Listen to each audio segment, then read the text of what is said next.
Welcome to Something Positive for Positive People. I'm Courtney Brain. Something Positive for Positive People is a 501c3 nonprofit organization that provides mental health resources to people who are struggling with STI stigma. Now, Jess, you're our guest today. I can't remember how we ended up making this happen. Like, did you reach out to me first? I'm sorry. I'm so terrible about these things. That's why I try to interview people right away because it's top of mind. So, like, if we have to schedule something later, like, I need reminders about everything if I haven't taken any notes at all. Yeah, so I was listening to your last episode. I don't remember which one it was, but you had mentioned that you were looking for more guests, and I had always thought about, um, joining in on something like this, and I reached out to you on Instagram about it, Oh, and you okay. were very excited. I was very what? Very excited. Oh yeah, I get so excited when people reach out to me because like here's the thing. So with people who have large followings, I find it to be very troubling to like get them to I don't know that they're excited about it. You know, I almost feel like they kind of do it like not to be an asshole, so to speak. Like I've had guests on who have larger followings who just like, for instance, haven't shared the podcast episode or like haven't followed up or reconnected with me at all. And there's a lot of layers to what I think that might be from, but I know that I have a problem with like reaching out to people now because of things like people wanting to know if it's going to be worth their time or how many listeners there are or if there's any like money involved. And I'm like, damn, bro, I'm a nonprofit. Like, I should be asking you for money, right? Um, but yeah, like I've just gotten my feelings hurt a few times. Like I remember one of the first people that I asked to be on, she was someone who was talking about how she had herpes. She's a speaker. I'm not gonna say her name, but like when I reached out, that was one of the first things she said. She was like, I don't think that it would be a good use of my time. And I was just kind of like bitter about that. But at the same time, it's like now I'm at a place where I don't need your story. Like if anything, you might need the publicity. But I'm really the reason that I was so excited is because it's these like everyday people stories that we need to hear because the majority of the people who are living with herpes, you have herpes, right? I don't even think I asked you. Yeah, so Uh, I have both type 1 and type 2. okay, good. Because that'd be funny if you were like, "Oh, wait, this podcast is about herpes." No, but yeah, that was just something that really rubbed me the wrong way, and I encountered very similar instances over time. And so when someone genuinely just wants to offer their experience as a way of getting involved and supporting something positive for positive people and this growing community that we're part of, like it's ever growing. People aren't going to stop like having herpes, but people are going to always get herpes. And I mean, until maybe there's a cure, vaccine, or something that comes along. But I don't see that happening anytime soon. So for the people who are just wanting to help, those are the stories that I want to get on here because those are the people who you have no reason to hear from them. They're not going to create social media pages saying they have herpes. They're not going to go out and recruit people to be a part of these social support groups and communities. They're just living their life. And I would love for more people to see that as an option for themselves, to see more representation from people who are okay with herpes than people who are like living out loud with herpes or who are like living under a rock with herpes because like there's this whole like maybe 15% of people are open, 15% of people are miserable, but there's just this whole other 70% in the middle of people who are just doing okay. So with that all said, let's hear about your story. Like what were your first symptoms? How were you diagnosed? When? What was going on around that time? Go ahead. Yeah, well, actually, my story is a little long, I guess. I got diagnosed by a blood test. So my doctor happened to be one of the few doctors, I guess, that actually will include it in a STI screening. So I had no idea that I was being tested for it, and I get a call. And they tell me I'm positive, and I was literally at work, and I pick up the call. I'm thinking, whatever, nothing big, and I get that dropped on me, and I literally just start crying, like total like meltdown, this was about 5 years ago, and this was actually with my first partner ever. So I knew who I got it from. Um, and I was not very familiar with STIs or herpes or anything like that. So I immediately thought that, he like cheated on me and all these things because I had gotten tested before and nothing ever really popped up. And then all of a sudden, I have this diagnosis and I think my life is over and, yada, yada, yada. And then fast forward about, well, I guess not fast forward because there was a lot in the middle there. I kind of was in denial a little bit, and I started looking up all like the false positive craziness, and like because I had never had symptoms, so I was just like, this has to be wrong. Like, like my partner has never tested positive, and I was just like, this has to be wrong. So for a while, I was in denial that I didn't have it, and I actually got tested a couple more times after that, and they kept turning up positive, and I was like, oh, but you can't trust these tests, like, and all that kind of stuff. And then eventually I ended up having an outbreak 5 years after that, and that was kind of like, okay, well then I went to the doctor and I got the swab test, and it was confirmed that I had type 2. And yeah, actually, and for type 1, I was diagnosed as a child when I was 13. So I never really felt like I needed to disclose that because I was just told by the nurse, like, oh, it's just cold sores, like, whatever, it's fine. I didn't even know it was an STI when I was told about it at the age of 13. So, but yeah, that was generally like my story of, finding out that I was positive. Yeah, and one of the things that I've learned from healthcare providers, medical professionals, is that the differentiation between diagnosing someone with HSV1 or 2, the main difference is just like you don't want to associate a child with an STI. So calling herpes HSV1 implies that it was acquired at a younger age, maybe from kissing, from family, passed down, however it was, so that when a diagnosis is delivered at that point, like that's why they've called it type 1 oral cold sores or given it any of those names. But to just completely disassociate from children, minors, and any sexual activity. Were you informed about that? I mean, you were 13 when you were diagnosed, but like, all you were told is that, hey, these are cold sores. It was literally like I never thought about it again, honestly, until I started reading more about herpes and both of the types, and I started to kind of like, you know, educate myself. And then I was like, oh my God, I've had this thing for so long, and I didn't even realize like that it was contagious. Like to that extent, I didn't realize that you could pass it orally and like through like oral sex and things like that. So I was completely oblivious to it, and I had honestly like even forgotten about it Mm-hmm. until At 13, you're diagnosed, so your parents were aware that you had herpes, right? At age 13.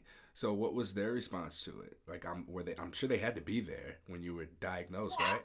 So yeah, my mom was there, but that's the thing. It was just like, yeah, it's herpes, but it was just a cold sore. Like they didn't really see it as like like genital herpes, I guess. Like in the world where you're not really educated on STIs, is just oral herpes is just a cold sore. So they didn't really like. I think my dad gets cold sores all the time, so it was just like, oh, it's just a cold sore. It's nothing.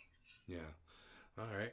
Now, given you said, wait, 5 years before you had an outbreak, so you were diagnosed, and then you're just like getting tested, finding out you have it, you find out you have it, you find out you have it with each test, and then you have a outbreak 5 years after.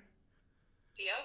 So, Well, I was thinking, um, it's really strange because like I always thought like, well, maybe it was just like my symptoms weren't necessarily like a sore. It was maybe just like a yeast infection or just kind of like some sort of like, because I have had situations down there before, but I mean that's relatively normal for women to, kind of have imbalances down there and have bad days down there, but I remember my first, like the first outbreak that I had was like very significant. You know how you hear like your first outbreak is always like the worst one, or in some sense, like it was like that. And then afterwards, all the outbreaks after that were a lot less severe. Mm-hmm. All right, so you receive your diagnosis and don't have any outbreaks. Did you talk to your partner at all about your diagnosis? You said you had one partner, right? Hmm. So what was their response? It was an intense. It was a long response. We kind of like went through this for. I was with this person for 6 years. Um, I think we were together for about 2 years when I found out, and he was in total denial. He was just like, I've used a condom with every single person. Like, there's no way that I gave it to you, and like all this kind of stuff. And I'm just like, well, no one else has been down there, so but yeah, so he was pretty much in denial about it, and just really upset about the way that I reacted because I was like a mess. I was just like, you're like the worst person in the world. You gave me this thing, like.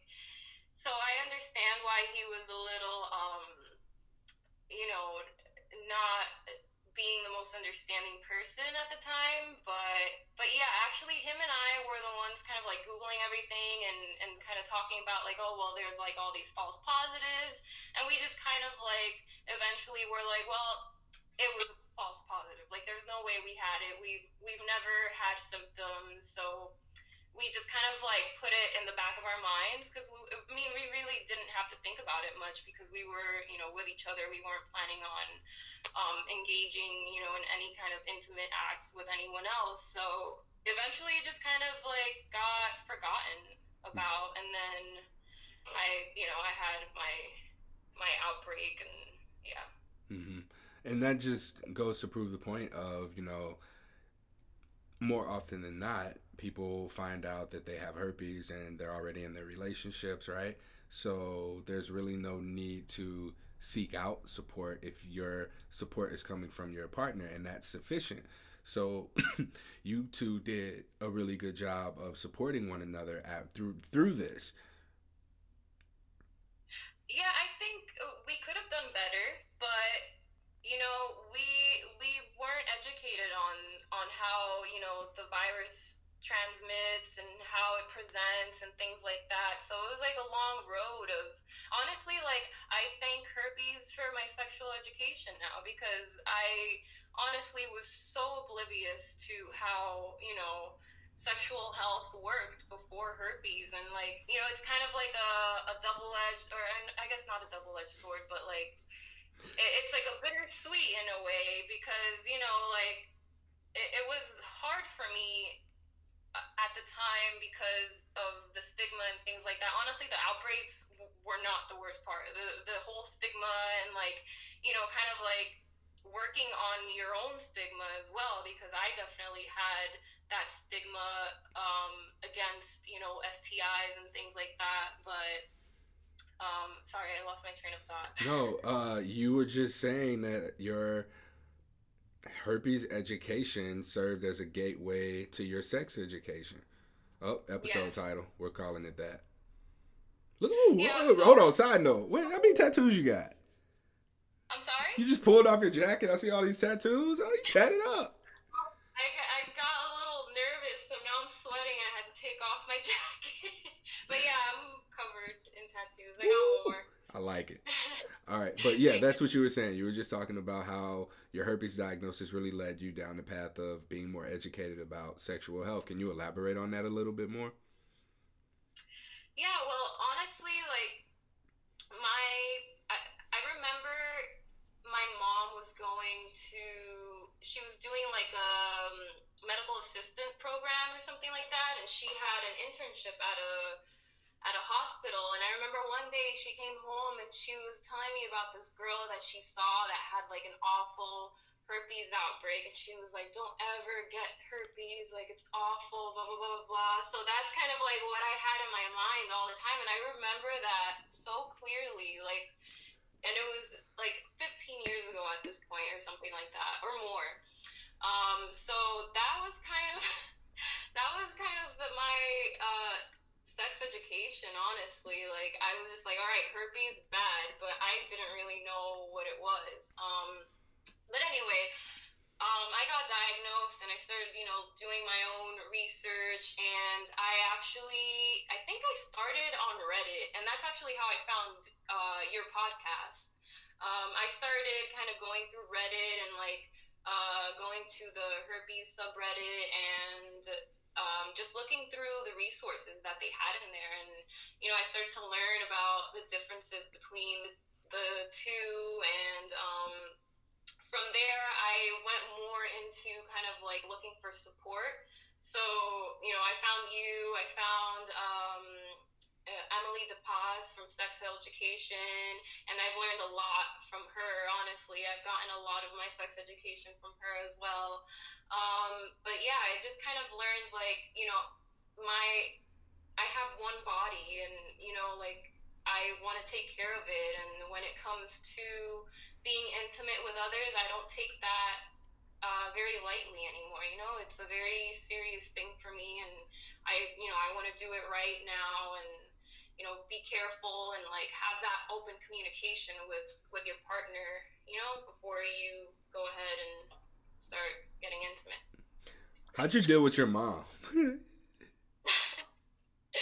Honestly, like it was interesting because she told me that a while ago when I was a child, but when I got diagnosed, I was a mess. So, naturally, my mom and I are fairly close. So I go to my mom and we kind of had a conversation, and she was honestly great about it. She was just like, oh, it's like, you'll be fine. Like, so many people have herpes. Like, just calm down. Question. I'm not sure what changed. Question. So at age 13, you're diagnosed by a doctor with herpes orally, HSV1. So everyone in the room is aware that this is oral herpes. So you have herpes. Your mom comes home from work one day after seeing a herpes outbreak and tells you, don't ever get herpes. This was the worst outbreak I've ever seen in my life. Yep. So that's what happened, all right? Right? Yeah. Okay. All right, just making sure that was what happened. I mean, we can be forgetful, and mind you, I guess this could have been years later. So from when you were 13 to what point? Well, now I'm 27, and my mom has known about my diagnosis for about 4 or 5 years now. Okay. Yeah. So, I mean, yeah, I guess I'm not really sure what changed. I think, like, maybe my mom was just a bit in shock from her internship and seeing all kinds of crazy stuff at hospitals. But my mom is super supportive, and she's always on, she's an awesome mom. Okay. She's just taking care of her kid. How have you found the support resources that you found to be useful? Like when we say, hey, you should look for support, or when we say seek out support, that's a very vague statement. After having been in the support spaces for about 5 years now, I'm learning that there are, hi, my name is Courtney. Hi, Courtney, and I have herpes. Here's how it's affecting me. Style support groups. There's the social media pages where you can just go on there and vent. There are places where you get to just lurk and see what other people have to say. There are places where people get together and have like social functions and network and date and make friends and hook up and go into business partnerships. And then there's also like flat out dating groups. And there's places that you can go and get information. So when we say seek support, it's a very vague statement. And for you, you went to Reddit, right? And Reddit brought you to myself, Emily DePass, and just that entire community space. So, what do you feel like, as someone who's newly diagnosed, is one of the most important pieces or forms of support to seek out? I would say it for me, it was more about like normalizing it for myself. There weren't too many people in my life that I could talk to about it. It's not something that you can just have like a casual conversation with too many people. So I was really kind of like yearning for that normalization because I felt like an outsider. I felt like, like now I was tainted or like, like now I was just like no good and like nobody was going to understand me and things like that. So honestly, looking back, like I really was just trying to feel normal again, trying to, feel like, other people understand what I'm going through and things like that.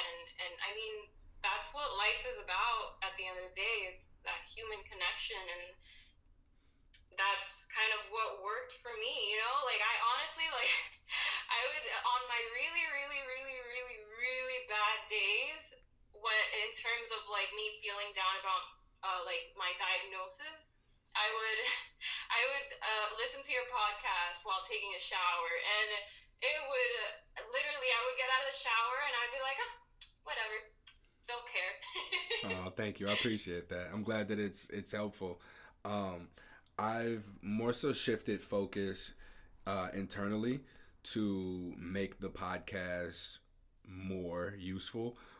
It is something positive for positive people's like product, service, tool, whatever.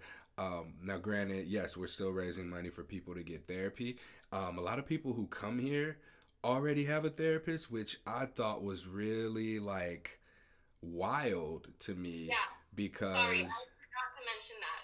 Totally 100% therapy. Like that I have a therapist, and that was like one of the first things I did was tell her about that, and that helped immensely. so a lot of people don't do that. A lot of people don't tell their therapist that they have herpes, which I thought that this would probably be one of the more important things to tell them, but maybe we just don't consciously realize that this is something that impacts us as much as it does mentally. But just for the most part, people who reach out, yeah, we offer connecting people to a therapist, but if people already, they have their therapist, and I find that, like you said, people really just want to feel connected to after their herpes diagnosis. So when someone new reaches out to me after their diagnosis, oftentimes, yeah, I'm probably one of the first people that they've met or come into contact with who can relate or who can understand, just given that I'm talking to so many people on a regular basis. Oh, and by the way, I happen to have herpes, but just that there's something there to be explored with, yes, you have a therapist and the therapist serves their purpose, compared to someone who like just finds me or finds like a podcast episode that resonates with them, and they, like you just said, they get out of the shower after listening and just feel like, ah. Yeah. I mean, I for one thing is if you're struggling with your herpes diagnosis and you feel like you can't talk to your therapist about it, I think you probably need a new therapist. That's one. um, but yeah, like I felt like it was more not one thing that helped me. It was, multiple things. And then eventually I got comfortable enough with my diagnosis to where I started telling my close friends. And it just kind of, start small. You don't have to, like, go all out and tell the world and things like that.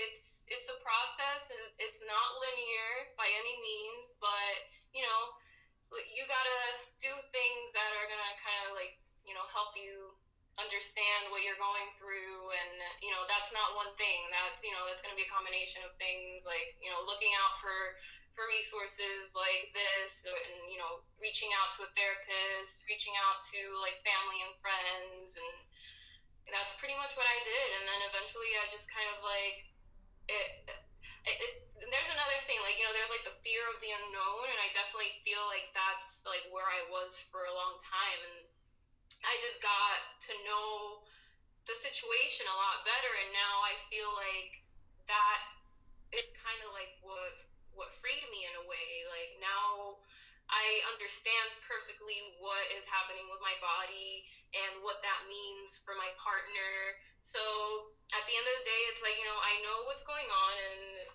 I know how to deal with it at this point, and I'm pretty comfortable with diagnosis now.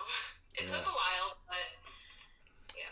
After your first partner, after that relationship ended, how long did it take for you to start dating again? Um, I think that was like 4 or 5 months, something like that. And I was very surprised that like after a while, like I remember the first time that I disclosed was like probably the most intense one, because I was just like, I've never done this before. I have no idea how this person is going to react. And, I finally like built up the courage for it after like, seeing this person like 3 times already. And I'm like, oh my God, I have to do it now. I have to do it now. And all of a sudden I tell this person, and they're like, okay. And I just literally looked at their face, and I was like, okay, that's it? Like, that's all? That's Well, all you're gonna say? what Because did I was you expecting like huge thing, and that's not what I got. what did you expect? Like what when you go to disclose to someone, especially for the first time, what do you expect their reaction to really be? Well, that's the thing. I didn't know what to expect, but I naturally go to the worst case scenario in my head. So I just thought they were just gonna completely just be grossed out and disinterested, and just be like, all right, well, I guess I'll talk to you later, and then just never call me back or something like that. And but any of the times that it's never been like that. I feel like even if people uh were to like reject you in a way, like usually in my experience, it's never been like a bad experience. It's just kind of like it is what it is. Everyone's always been um kind about it. Like no one's ever been mean about it or anything like that. Okay. Now, what's been the worst resource that you found for yourself after your diagnosis? Can you recall anything that you were just like, never doing that again? Um, Honestly, my like doctors, I didn't expect doctors, that. doctors. They know their stuff, but they're kind of.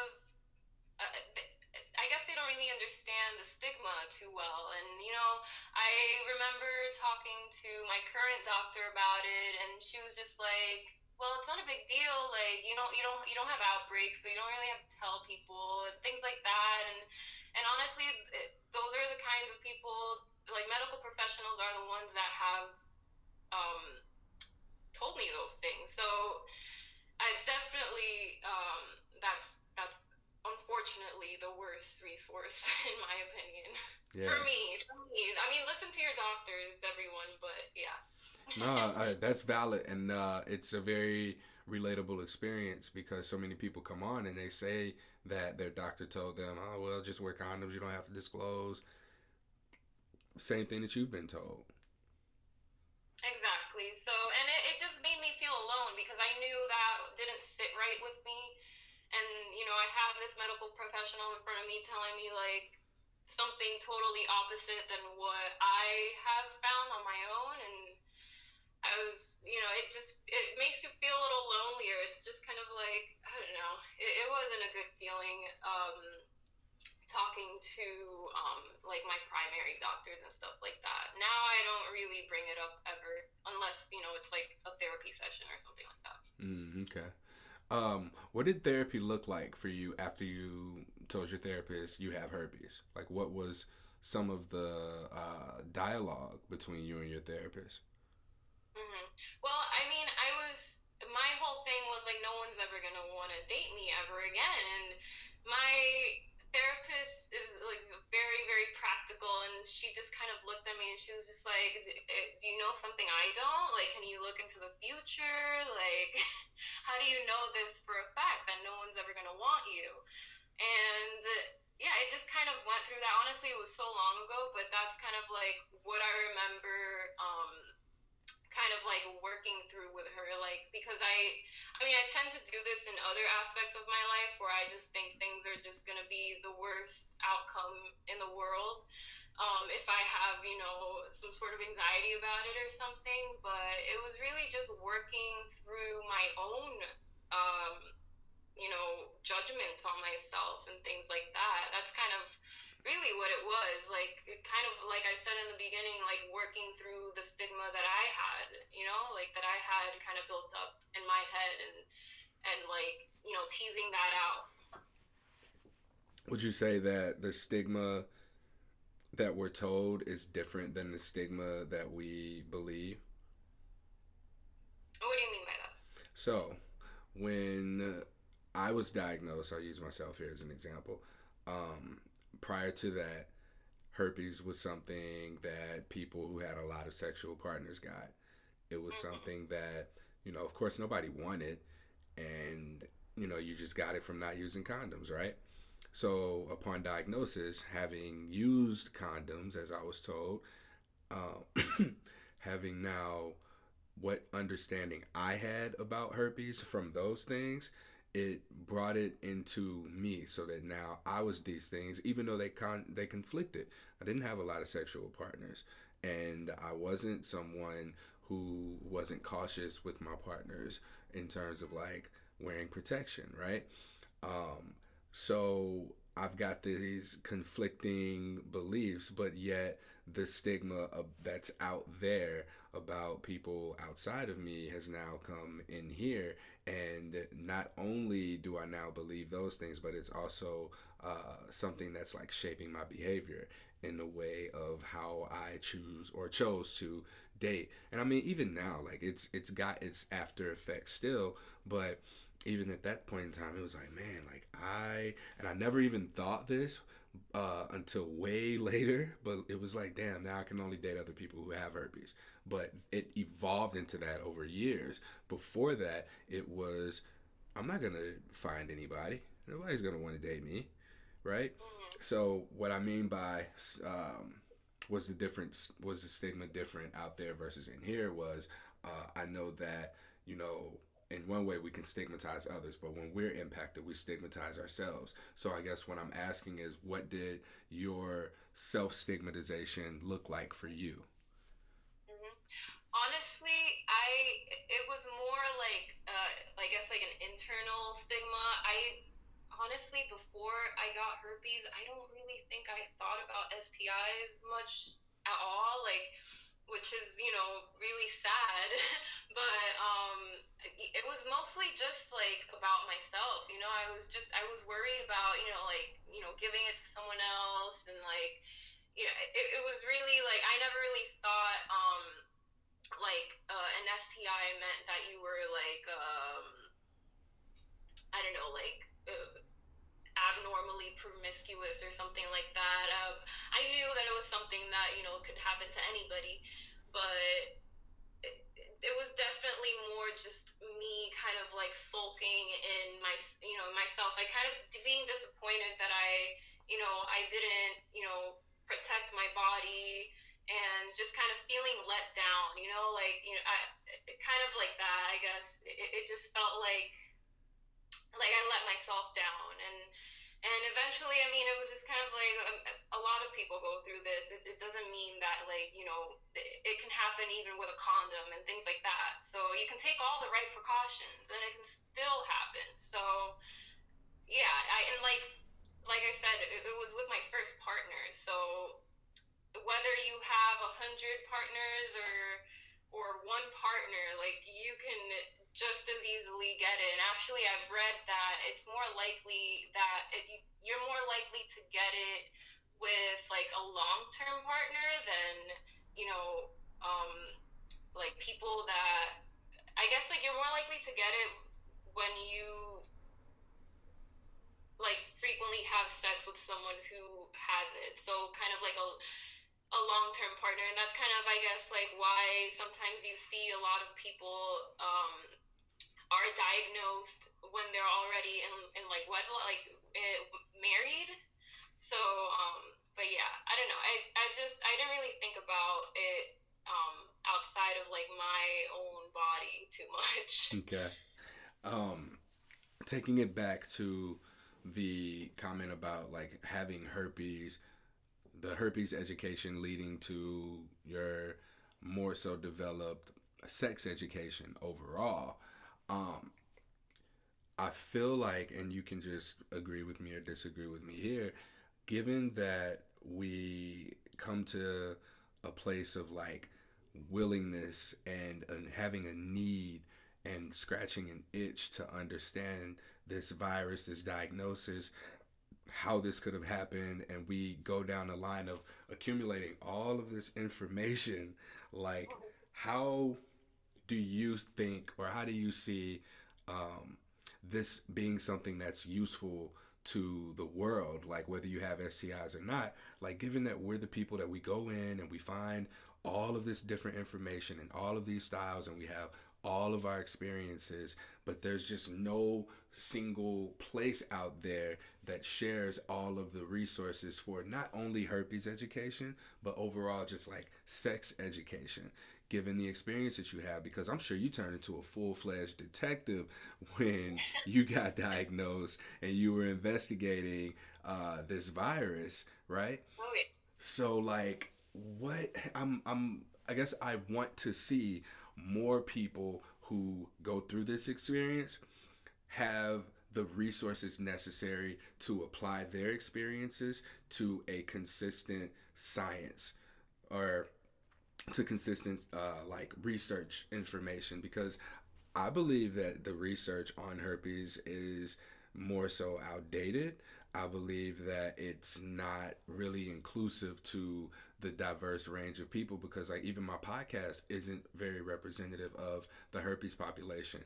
I speak with behind the scenes far more black people who are living with herpes than I interview on my podcast. If you go through and you listen through the archive, you'll hear 90% of my interviewees or my interview guests are not all the way straight cisgendered white women. And that's, who is represented like publicly. You'll see that when you look up any herpes activist, herpes advocate, or a person with herpes, you have this broad array of white women who are living with herpes and saying, hey, this is no big deal. But when I get these messages behind the scenes, it's like, we don't have this. I don't have this. Being people of color or black people, specifically, just feeling not represented. And I think that like the more representation that we have, like we have access now to more people who are willing to get involved to some extent in order for us to get better information, in order for us to get better treatment, in order for us to really have more options to choose from in terms of how we navigate the stigma. So bringing that whole thing back full circle, I ask you, like, I believe that we ourselves, people with herpes, are the go-to resource for herpes. And so, given our education, information consumption, like if we can communally come together and get consistent information and like take in these experiences, like, and be a safe space for people to want to include their own information, their own experiences, I think that we have a completely different upcoming generation who knows how to disclose their part to their partners. So this reduces the risks of people not disclosing. We have people who are able to educate their healthcare providers and step into the medical community if they aren't already a part of it. So that now when people are given a diagnosis, they're met with not stigma, but they're met with the proper resources so that they can go on and do their healing. And also when people are talking to their sexual partners, like this isn't something that should stop at I have herpes and then you hear crickets. It's something that needs to be a far more extensive conversation about overall sexual health between you, them, however many people there are, and then some. Hmm. Yeah, with research, I definitely think it's about the medical field really understanding that, just because it's a condition that isn't life threatening doesn't mean that it doesn't affect your life in extreme ways. Like, we see how people's mental health is being affected by this. So I definitely think like the medical industry needs to understand that it is something that should be researched heavily, and we should have that information available to us. We shouldn't have to guess about this information.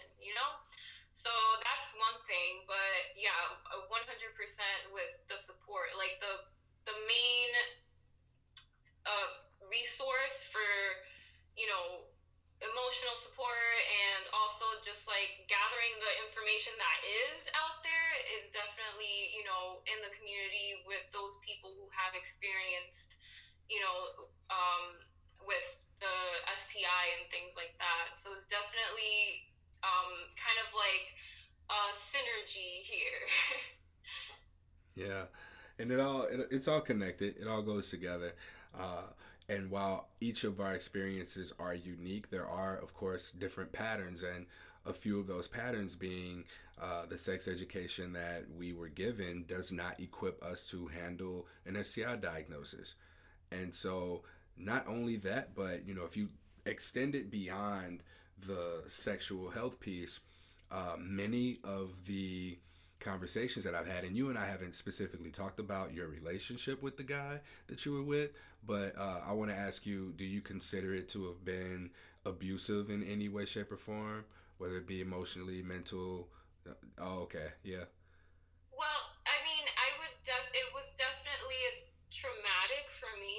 Um, I love and care for this person, but, there were a lot of things that were a little difficult. Like, this person dealt with a lot of mental health situations, so it's just something that, um, it was more like a verbally, emotionally abusive kind of thing. But it's, relationships are complicated, and, eventually I kind of, realized what my priorities were, and, where I wanted to, where I kind of saw myself in the future, and the future that I was seeing for myself, I wasn't really, it didn't really appeal to me. So I made the decision that we had to, separate. And it was a really hard decision because, I love and care for this person. This person was pretty much family to me. But when it comes to,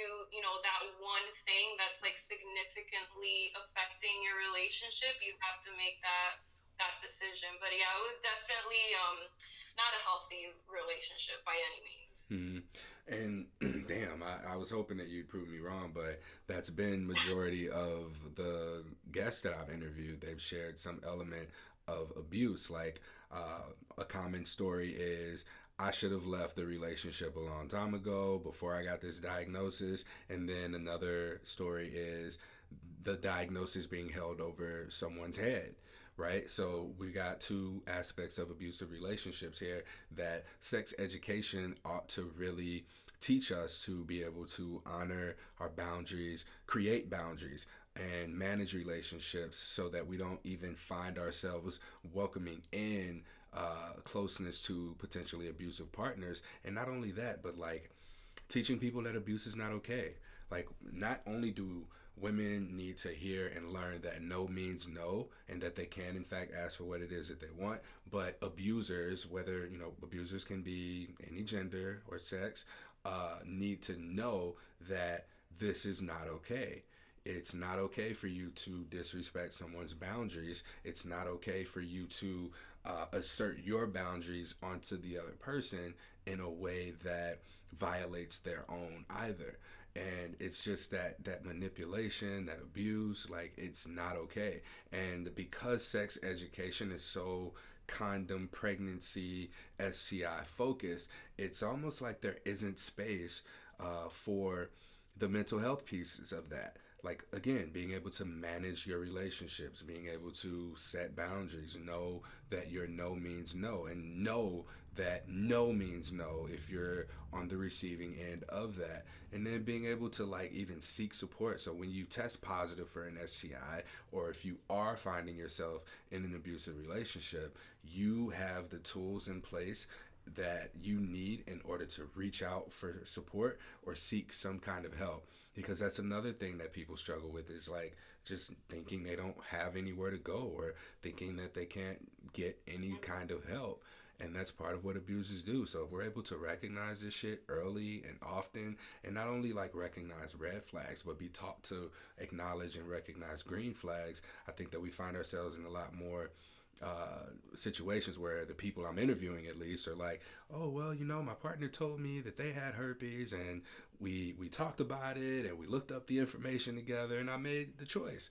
Like, I want to hear more of that shit. Like, that's not something that's commonly told here, but it's something that I've heard consistently, where someone might have gotten out of a relationship where they were like, yeah, my partner did tell me, I took my risk, and we didn't work out for other reasons, and I ended up with the virus. So like, that's one of these common untold stories that we don't necessarily get. But I welcome more of those situations, because I just looked up, and over my last like 7 episodes, abuse has come up. And I'm like, damn, has this been a thing? And then just looking back on different interviews I did, it is a thing, unfortunately. Yeah, we're going into a lot of us are going into relationships just like completely raw, not knowing how to, share our needs, and or even like like thinking about the fact that that's something that we need to share, like that needs to be discussed and agreed upon and things like that. Like for me, like I just kind of like went into a relationship blindly and didn't really understand how to have conversations with my partner. I didn't really understand that I needed to have these conversations with my partner. And I've definitely now when I meet someone, I totally like it almost becomes like an interview. I mean, not like a monotone kind of thing, but I feel like you definitely have to treat it like an interview, even if you totally jive with the person. Like, be curious, ask questions, and don't be afraid to tell them what you need. And if that's something that doesn't gel well with them, perfect. Now you know that, and now you can move on. Yeah. So, And moving on is a skill, even. Like, walking away, unfortunately, is something that we got to learn how to do. oh yeah, yeah, So, and it took me a long time to do that, but I did it, and that's all that matters at the end of the day. Like, I can sulk all I want about, the 6 years I spent with that person, where I was, I had some pretty bad days during those 6 years, and also some pretty good days. But at the end of the day, I made the best decision for myself, no matter how long it took. And I'm just really happy that I had the strength to do that, and that, I actually took the time to observe what I wanted, like kind of like get in touch with yourself and really understand what it is that you need, and go after that. mm, I know it's easier said than done, but baby steps. yeah, I like that. I think that we should end here. That was a really good closing point. Do you have anything else that you want to leave us with before I close this out and let you go? Um, no, just thank you for having me, and I appreciate being able to share, my little herpes story with everyone. I appreciate it. Thank you for reaching out. Thanks for being here. Thank you for just sharing your experience, period. Awesome. Thank you so much for having me. I'm gonna check in with the Instagram live if you want to stick around. I see a lot of Yeah. typing, but I don't know if any of these are like questions for you. So I'm gonna grab my phone, hopefully not make any subtle movements with this microphone. Let me see. Uh, I don't don't want to say names or anything. This is complicated. So I just started doing this Instagram live when I do podcasts. I saw a shit ton of comments. That's cool. Like there's a lot of people in here. Oh, my girlfriend's here. Let's see. What up, positive people? Oh, what up, Mike? Person. I almost said your whole damn name. You got a whole lot of like contribution there. Oh, I messed up. Nope, didn't mean to do that. All right, here we go. Oh, nope, did it again. Yeah, if anyone's in here and has like a question for the guest or something, we got a few minutes. If you want to ask them anything, someone loves what you're saying, and they say we have to break down our own stigmas around STIs. Yes. Someone else said Reddit was a lifesaver when they got diagnosed. Someone else said they're thankful for Reddit and that it's sad that they don't get the same advice from healthcare providers that they get from Reddit. Uh, Someone says, I wish the CDC could get involved with resources that break down STI stigma. Someone gets their therapy through school and wishes they had more knowledge about this. Someone said, I think the crazy part about herpes is that there's no one size fits all management. There's so many tricky parts to it. My university stopped administering the HPV vaccine because it was too expensive. A man said, I think it's much easier on a woman than a man. I'm going to make the assumption that you're saying that because it's like a general thing that women have more opportunities for sexual partners than men. That's my assumption. I could be completely wrong, but what are your thoughts on that? Like, do you think that herpes is easier on a woman than a man?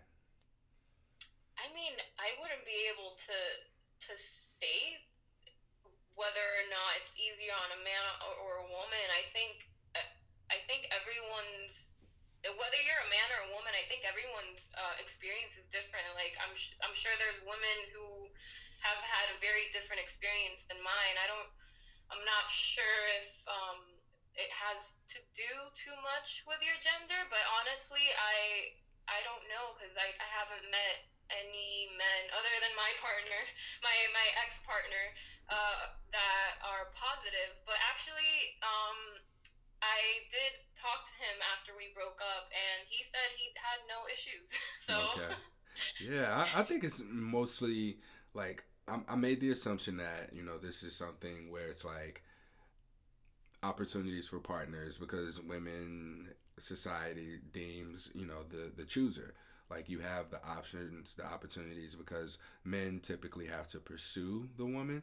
um but I think from an emotional standpoint, generally men don't know how to do emotions, and this is an emotional thing. So if you can't process and handle emotions, or if you're not seeking mental support, then this is going to be a lot more tricky for you to navigate, especially on your own. Like community to me has been one of the most healing things that people can find themselves in, because not only do you begin to learn what works for other people, but you can kind of take bits and pieces from other people and see what works for you. When you see enough people around you that this isn't a big deal for, you start to question, like, damn, am I tripping? Like, why am I tripping? And once you're open to exploring that, you can begin the healing process. So that closes that out. Someone laughed at the face I made, probably when you were talking about your mom and how she said, I saw the worst herpes. Someone's RN gave them a pamphlet and walked out of the room. And Oh my God. they remember having all types of questions for the doctor, and her only to answer to be, just be safe. She's like how? I'm asking you. Yeah, I actually, that's kind of like, I was told by the secretary. I couldn't even, I had to call back and talk to the doctor and be like, can you put the doctor on the phone, please? I got questions. Like, Yeah. We got someone who's just like looking for a friend to understand what they're dealing with, and this goes back to the whole community piece. Like when we are able to find that there are people who are okay with this and at a good place, and surround ourselves with that kind of content and those people, healing becomes a lot easier because we're so supported. Someone's been same person diagnosed for 2 weeks. So yeah, like being newly diagnosed, you don't really know what it is that you need, maybe. But you're taking the steps because you're looking, you're here, you're reaching out, you're asking questions, and you're looking for some kind of support. People are supporting that person. Da, da, da. This person wants to be educated. Oh, they got pointed to Reddit. Hey. uh, What up, Reddit people? Education helps with disclosure. Oh, hey, Yes. the person that was reaching out says they're feeling better already. That's what the fuck I'm talking about. I made it this Aw, whole podcast without cussing, and then I do that. Now I gotta mark it explicit. That I sucks. cussed a couple times. Sorry. You didn't cuss at all. I I think didn't. I nah. usually do. It's pretty bad. Been But waking up the last 2 weeks like, wow, yeah, bro, it's gonna get easier. All right. Ooh, what up, Jordan? Vagina, vulvas, and there's another V. I forgot the other V. And vibrators podcast. There's a disconnect between the doctor's office and mental health. Yes. Uh, mm-hmm. ooh. Yeah, you're right, Mike. Physical health, mental health, and sexual health are so interwoven. Mm-hmm. Somebody's just thankful that there's this community to encourage each other. Hey, the Human Care Podcast joined. Okay. Boundaries are important. We got some acknowledgement here about people. Okay, people connected. Let's go. All right. Da, da, Good da. stuff. Oh, someone said I think women make it harder on themselves. If that person's still in here, can you elaborate in the comments so we can touch on that? Oh, my face was when. Oh, we getting to the end. Okay, the face that I made was when you talked about your doctor. That was when I made a face. Yeah. Courtney, I have a prior comment and can't make the yoga session. Oh, commitment. I think you meant commitment. Yes. The way this is going, I think this might be like a monthly thing where we do like a yoga fundraiser and I invite like a good yoga teacher until I'm comfortable enough to do it myself. Um, okay, so Mike, because I've been saying Mike this whole time, I'm just gonna go ahead and say Mike. Mike has a question. Do you feel that you've become more comfortable with catastrophizing after your diagnosis and therapy? More That is the comfortable with. wrong word. Wait, that I said the wrong word. Catastrophizing. No, I said the right word. Okay, yeah, yeah. All right. I read it. It was a different way. It was written differently than what I said, but what I said was right. So you feel Catastrophizing. if I feel better about it now? I think I'm gonna have to Google this. Like, are you not making it a catastrophe? Well, I guess the way that I understood the question was maybe like if I feel silly or something about making it such a big deal from the very beginning, but I don't feel any kind of I don't feel negatively about how I handled everything. I think I handled it um, just like any person with my level of knowledge would have handled it. And, eventually I ended up, not catastrophizing it anymore and moving into educating myself and things like that. So, I mean, it was definitely like a hard time and, it would be nice to avoid hard times, but that's life. If it wasn't herpes, something else. So, Ooh. Yeah, you must have really listened to the podcast, unless you just came up with that on your own. Because I remember just saying it like early on. I was like, if it wasn't herpes, it'd be something else. Like, not well, I necessarily mean, an STI, but no, like something that provides us with some kind of like a challenge that we need to rise up against and yeah. find a way to heal from it. Um, oh, Sean, I appreciate that, man. So, damn, I gotta stop saying names. Because I already said it, Sean said the podcast kind of eased his mind a little. As best as possible is enough until we learn how to do better. So this is just a comment on what you just said. Um, and yeah, someone loved that. All right, I'm gonna go ahead and let our guest go, and then I'll close this out here. So I appreciate you so much. Thank you for being here again. If you are listening to this and you want to support something positive for positive people and our efforts to Get people connected to mental health resources who are struggling with the trauma of their STI diagnosis. You can go to www.spfpp.org, and that's just the acronym of something positive for positive people.org. I also have that URL if you're someone who can't remember acronyms, so you can type in something positive for positive people.org, and on the homepage you'll see options to donate. If you cannot or don't want to support financially, then you can just share a podcast episode, leave us a review, subscribe to the podcast, consume the content. The more consumption, the more it gets out there, the more it gets promoted, the more guests we have, the more like community members that we have who are aware that they have access to community and they can begin to go on their own healing journey.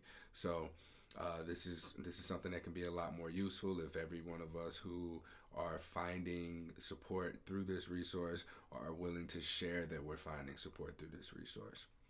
Till next time, stay sex positive.